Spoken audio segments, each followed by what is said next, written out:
የሚወደኝን ትቼ ሌላ ገባሁ ትለናለች ባለ ታሪካችን። አሰላሙ አለይኩም ወራህመቱላሂ ወበረካቱ። አንድ ነገር በሉኝ። ምን መሰላችሁ? አንድ የማወራው ልጅ ነበር። ከአንድ አመት በላይ አውርተናል። በጣም ነበር የምንዋደደው። በቀን 3 ጊዜ በላይ እናወራለን። አደብ ያለው ምርጥ ከቤተሰብ ያደገ ልጅ ነው።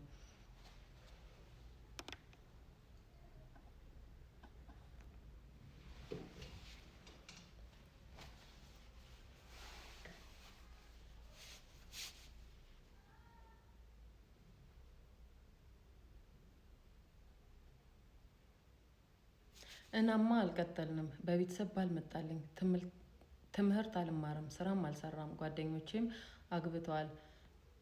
መቀበል ነበረብኝ። የማወራው ልጅ በእድሜ ቢበልጠኝም ለትዳር አልደረሰም። ምንም ሳልለው ዳናዬን አጥፍቼ ጠፋሁበት፣ ቦለኩት፣ የትም እንዳያገኘኝ ያደረግኩት እኔ እንጂ እሱ ስለ እኔ ምንም የሚያውቀው ነገር የለም።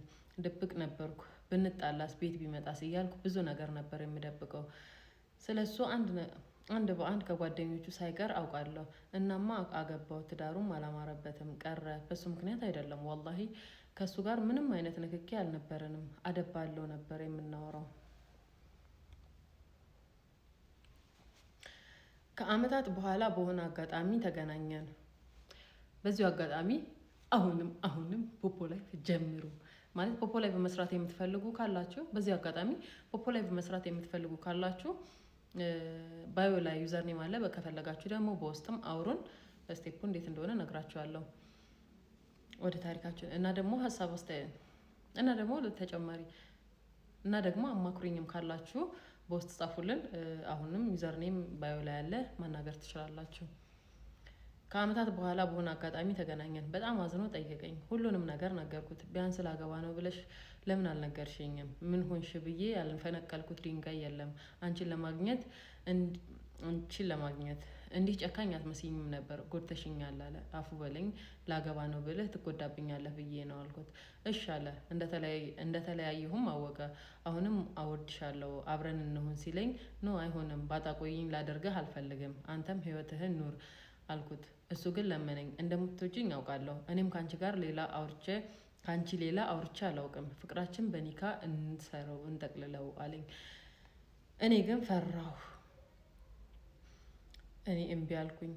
ተለያየን፣ ተጠፋፋን። በቅርቡ ስለሱ የሚያውቅ ሰው አግኝቼ ስጠይቅ እንዳላገባ ነገሩኝ። ወላሂ በጣም አዘንኩ። ያን ያህል የጎዳሁት አልመሰለኝም ነበር። ጠዋት ማታ ማሰብ አላቆምኩም። ምን ይሻለኛል? በምንስ ይቅርታ ልጠይቀው? ትዳሩን የተቀበልኩት ለገንዘብ ወይም ለመልክ ብዬ አይደለም። ትዳር ስለሆነ ብቻ ነው። ጎበዝ ሰራተኛ፣ በጣም ቆንጆ፣ እኔ ለሱ የማልሆን የሚቦንሰኝ ልጅ ነው። በመልክም ምንም ማች የምናደርግ ሰዎች አይደለንም። በጣም ይቦንሰኛል። እንዴት እንደወደደኝ እንኳን አላውቅም። ግራ ይገባኛል። ምን ስላደርግ? በምንስ ይቅርታ ልጠይቀው? ወንዶች ግን ይህን ያህል ታፈቅራላችሁ እንዴት ትለናለች።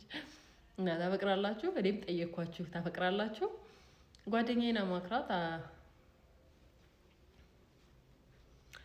ወንዶች እና ታፈቅራላችሁ? እስኪ እናፈቅራለን በሉን፣ ወይ ኮመንት ላይ ጻፉልን ምን ያህል እንደምታፈቅሩ ማለት ነው። እና ለእሷም ሀሳብ አስተያየታችሁን ስጧት። በምን ይቅርታ ልጠይቀው? ምን ብዬ